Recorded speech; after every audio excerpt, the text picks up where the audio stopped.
Pakistan. Alhamdulillah alladhi rafa'a as-samawat bighayri 'amad.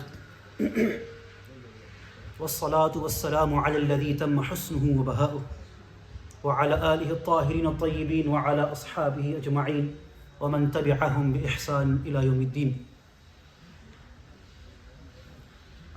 मुनासिब समझता हूँ कि इकबाल के शेर से शुरू करूँ. वो मुअज़्ज़ज़ थे ज़माने में मुसलमान होकर, वो मुअज़्ज़ज़ थे ज़माने में मुसलमान होकर, और हम खार हुए तारीक़ कुरान होकर. Respected listeners, if I ask you the question, why have you attended Jumu'ah today? All of you will say, Allah Ta'ala commands us in the Quran that when it is the day of Jumu'ah, فَاسْعَوْا إِلَىٰ ذِكْرِ اللَّهِ, hasten to the dhikr of Allah subhanahu wa ta'ala. So to fulfill the command of Allah of establishing salah, every single one of us is sat here paying attention in obedience to the hukm of Allah. Allah has commanded insan, aqimus salah, O insan, establish salah. And when the Messenger of Allah alayhi salatu wasalam was leaving this world, the wasiyah, the advice he gave to the ummah, as-salah, as-salah, wa ma malakat aymanukum, O my ummat, namaz na chhodna.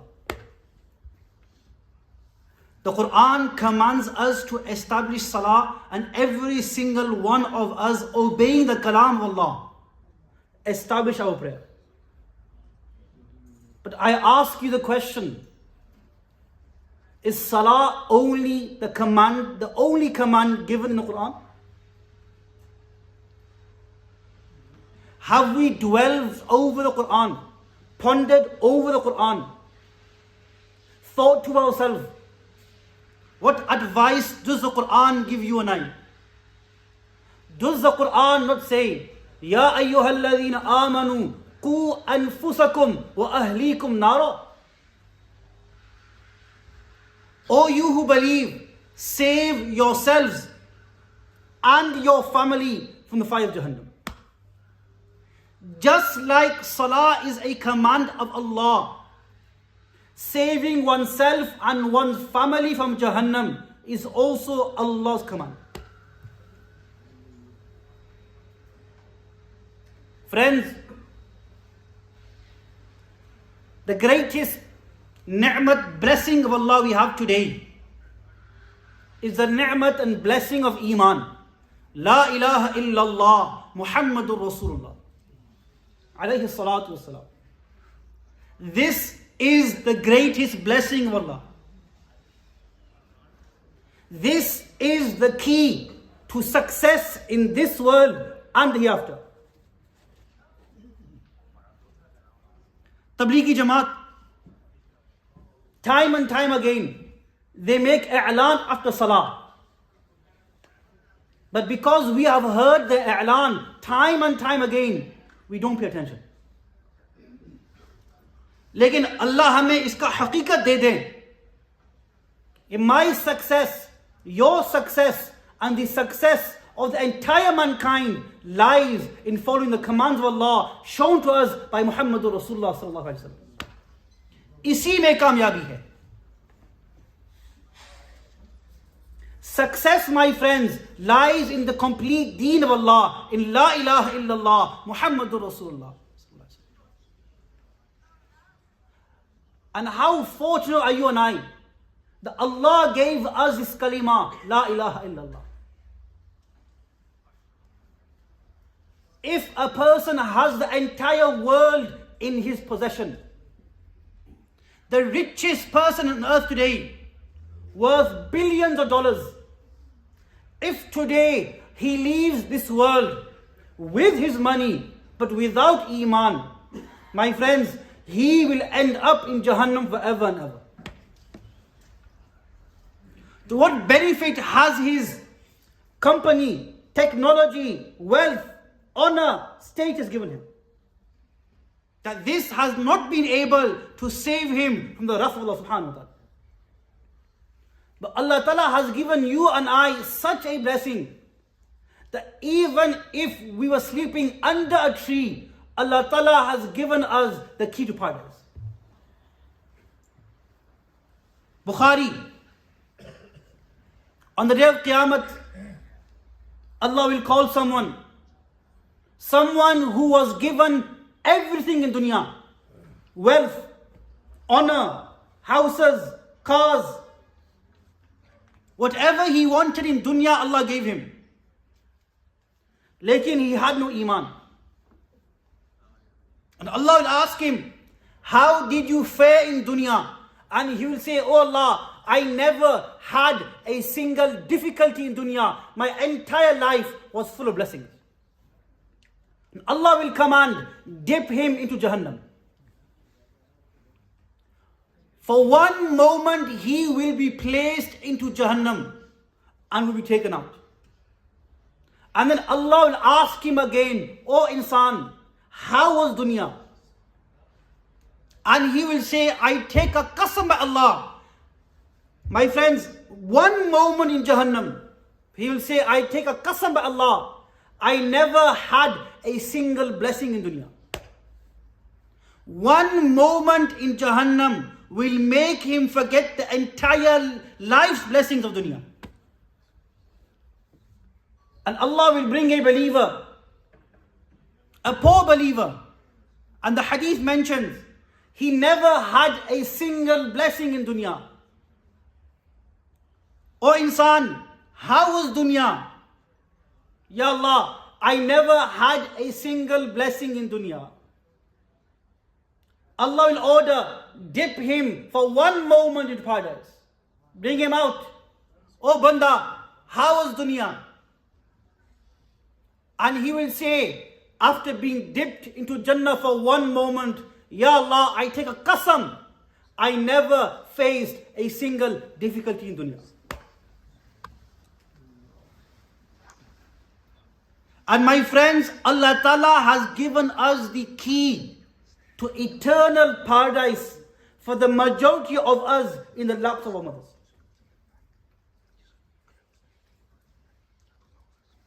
Many Muslims today suffer from what we call inferiority complex. They're Muslim, but they don't want to show they're Muslim.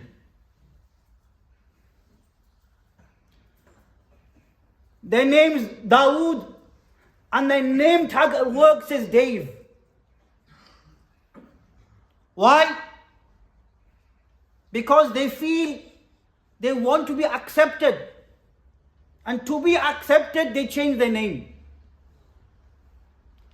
My friends, you can change your name, but you can't change your appearance. You may change your name, but they're still going to know you as Dave the Muslim.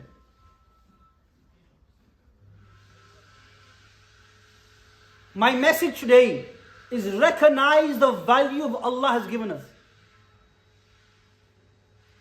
I bring to you a hadith of Muslim.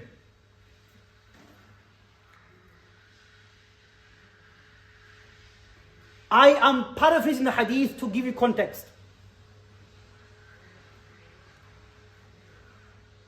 The entire system of the universe, the water cycle, the rain cycle, the planets, the sun, the moon, everything that exists in dunya, the hadith mentions, لا تقوم الساعة حتى لا يقال في الأرض الله الله. I want every single one of you to imagine that you are the only Muslim on the face of the earth. Every Muslim besides you has passed away. You are the only believer on earth today. The hadith mentions Allah will continue to sustain the universe for you, one Muslim. As long as you live on earth, Allah would continue to run the universe. The day you pass away, Allah Ta'ala will establish Qiyamah.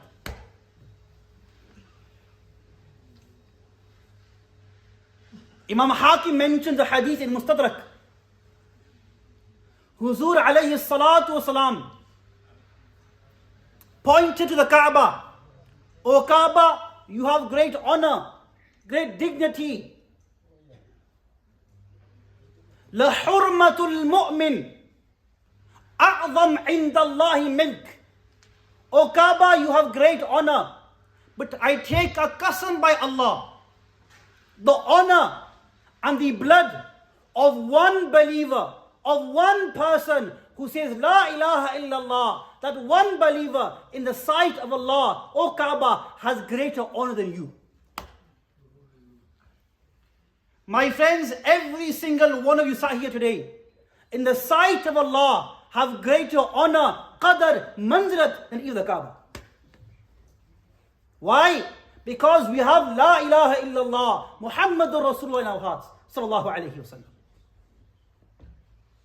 That believer who knows that Allah continues to sustain the universe because of La ilaha illallah in his heart, how can he ever suffer from inferiority complex? This, my friends, La ilaha illallah is the greatest ni'mat, blessing Allah has given us. And it's imperative we show gratitude to Allah for this blessing. And we make an effort to preserve this blessing of Allah subhanahu wa ta'ala. Allah ta'ala mentions in the Quran many stories of Anbiya alayhimus salatu wasalam who were fathers. The Quran is not a story book. ये कोई कहानी किताब नहीं है. ये इबरत की किताब है. وَوَصَّى بِهَا إِبْرَاهِيمُ بَنِيهِ وَيَعْقُوبُ إِنَّ اللَّهَ اصْطَفَى لَكُمُ الدِّينَ فَلَا تَمُوتُنَّ إِلَّا وَأَنْتُمْ مُسْلِمُونَ. Ibrahim alayhi salatu wasalam is passing away. Wasiyat farma rahe hain. My friends, picture this. Ibrahim alayhi salam is on his deathbed and he is giving his final advice to his children. आम तौर पे, when a father is passing away, it's generally understood कि अभी जो नसीहत आने वाली है बहुत कीमती नसीहत है.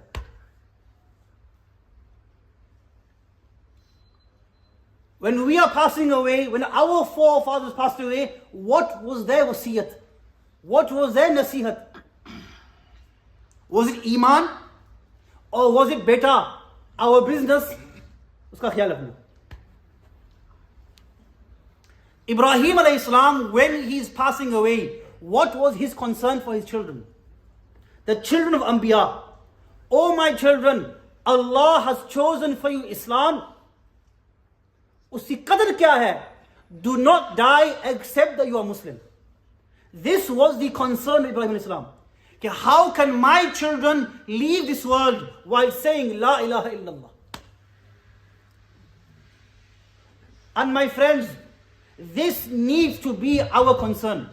Our concern needs to be how can our children leave this world with La ilaha illallah on their lips? ऐसा ना हो that because we are making our careers, we let go of concern over the Iman of our children.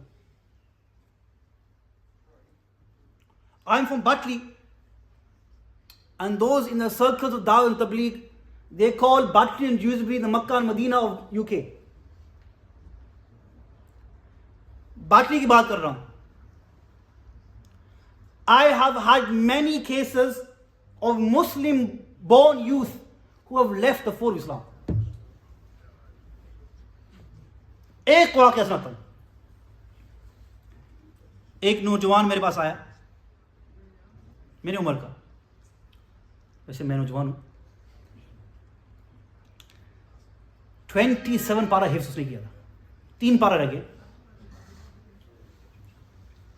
मुझे मिला मौलाना जन्नत और जहन्नम के लिए कोई प्रूफ सबूत नहीं है, मैं को नहीं मानता. And this is happening in our community, where somebody who completed 27 paras hifz, 3 paras remaining, Maulana, I don't believe in Jannat Jahannam, there's no proof of their existence. My friends, this Imaan, La ilaha illallah. And we are so blessed to have a faith. ये एक अलग मजमून है कि can we prove logically the existence of Allah? मुझे वक्त दे, आपको बयान कर देंगे इंशाल्लाह. Our deen is a deen of intellect, a deen based on rational intellect, on rational submission. Every other faith does not correspond to the mind. Many Christians have left Isaiyat. Why? Because they could not fathom the idea of Trinity. It did not make sense. Bring me one aqidah of Islam which goes against a sane, rational mind. We have a faith where the basic tenets of Islam can be proven rationally.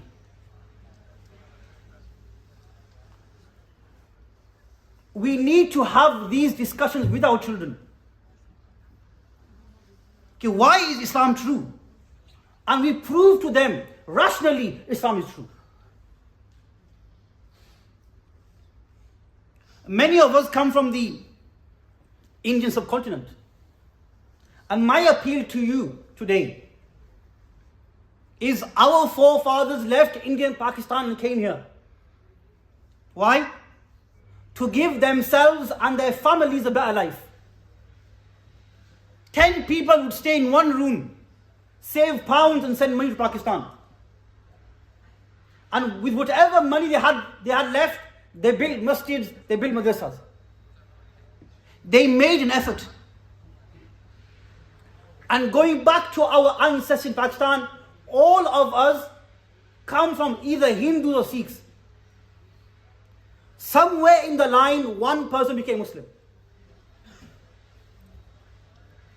And I asked the question, कि अगर क़यामत के दिन, if we were to meet our ancestors, जिन्होंने कुर्बानी दे के मुसलमान हुए, those who gave sacrifice to become Muslim, and we meet them, and they say to us, we gave our lives to become Muslim, and you left India and Pakistan and moved to the UK, and because of the lack of concern for the Iman of your children left Islam, हम उनको क्या मुंह दिखाएंगे?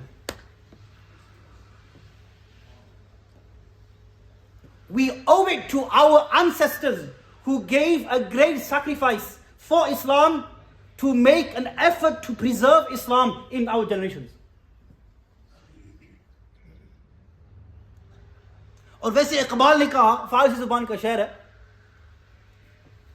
तू गनी अजहर दो आलम मन फकीर, रोज़े महशर उज़हाई मन पजीर, गिरतुनी बीनी हिसाबम नागुजीर, अज निगाहे मुस्तफ़ा पिन्हा बगी. I have never read poetry which has moved me more than this couple of Iqbal. Iqbal ने कहा, ए अल्लाह तू गनी है, मैं मुहताज हूँ, क़यामत के दिन बिला हिसाब मुझे जन्नत दे देना, लेकिन या अल्लाह अगर हिसाब मुक़द्दर में हो तो एक दरख्वास्त है, हुजूर के सामने हिसाब ना लेना, मैं शर्मिंदा हो जाऊंगा. My friends, that Huzur alayhi salatu wasalam, who made an effort day and night, who cried, Ya Rabbi ummati ummati.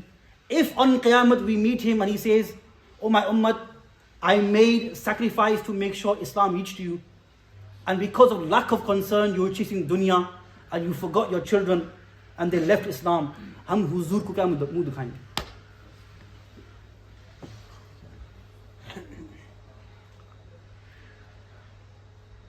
Friends, I come here to talk to you about education.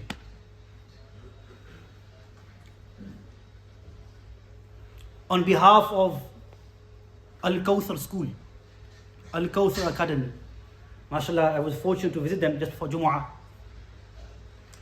And I've seen that the past couple of years, it's a Muslim girls' high school. They've had 100% attainment in the GCSEs. And I was impressed, MashaAllah.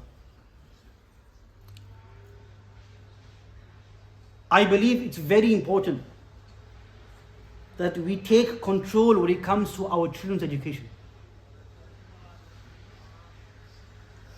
We know with the rise of RSC and the things that they are teaching our children starting from primary school, they are planting seeds of irtidad and doubts in the hearts of our children. I remember a couple of years ago,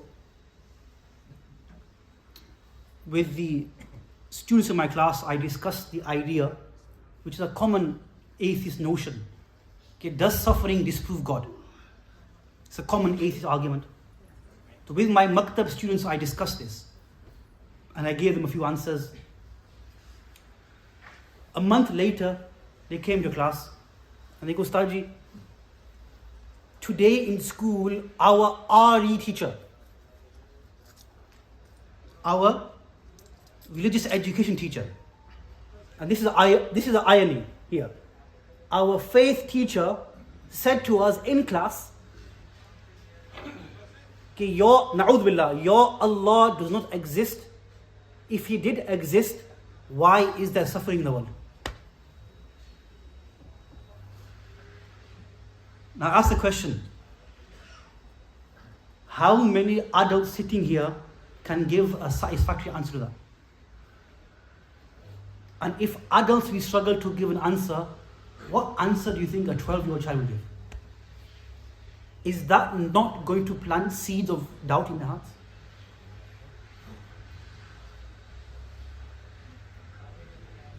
And the irony is that this teacher was teaching faith studies.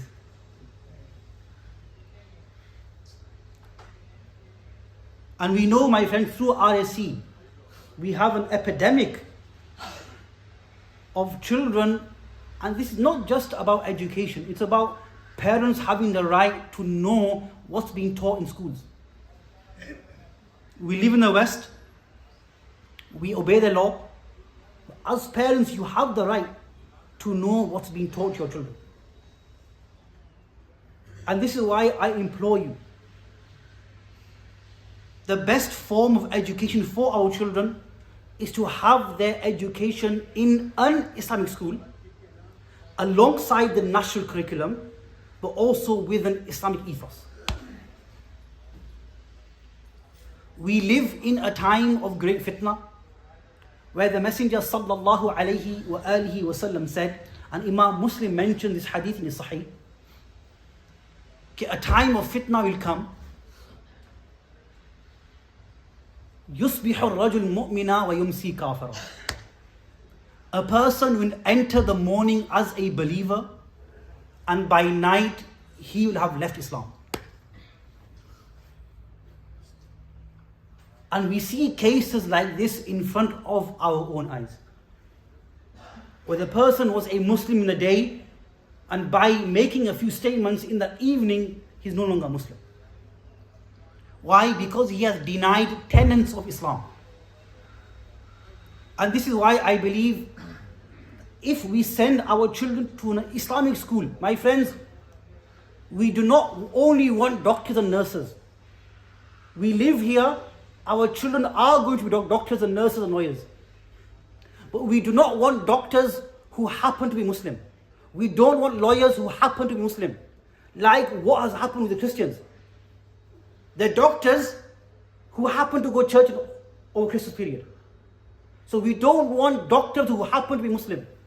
But we want Muslims who happen to be doctors. We want Muslims whose career is that they are lawyers. And we are only going to get that if we invest in our children. If we go the extra mile in demonstrating to them that the biggest blessing you have is La ilaha illallah. And my friends, it starts early. It starts from a young age, that we inculcate in them the love of Allah and Rasul sallallahu alayhi wa sallam. We teach them from a young age. Okay, Allah is the sustainer, the controller of the universe. We give them from a young age, in their teenage years, we give them logical arguments for the existence of a creator. I come to the end of my talk. When I asked my students who had been in that class, after the teacher said to you, suffering exists in the world, this is an evidence that your God does not exist. Do any of you have any doubts? So, Alhamdulillah, sab ne kaha ki Ustad ji, we have no doubts. You explain the issue to us and we're content. Mera kaam ban gaya. Lekin I asked the question, out of the 26 kids in that class, 4 of them were my students. 22 Muslim students were exposed to an argument for which they had no answer. So possibly 22 of them have now had the seed of doubt planted in their hearts. And how many parents at home discuss with their children, beta, what was talked about in school? I humbly urge parents, talk to your children. Ask them what is being taught at schools.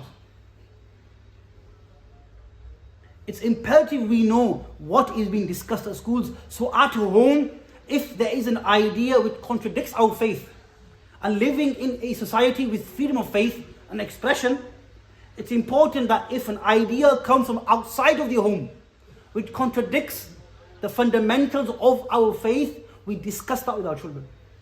We do the dhahni tarbiyat of our children. Because my friends, we do not want to wake up on Qiyamah and we find our nasl has left Islam. I finish on this. I thank the committee and Hazrat Maulana Yousaf. MashaAllah, I've heard a long time regarding his great works. Allah bless him. Allah Ta'ala enable all of us to do his qadr, for giving this opportunity to Al-Kawthar High School to do a Jummah on their behalf. Wa akhiru da'wana alhamdulillah rabbil alamin.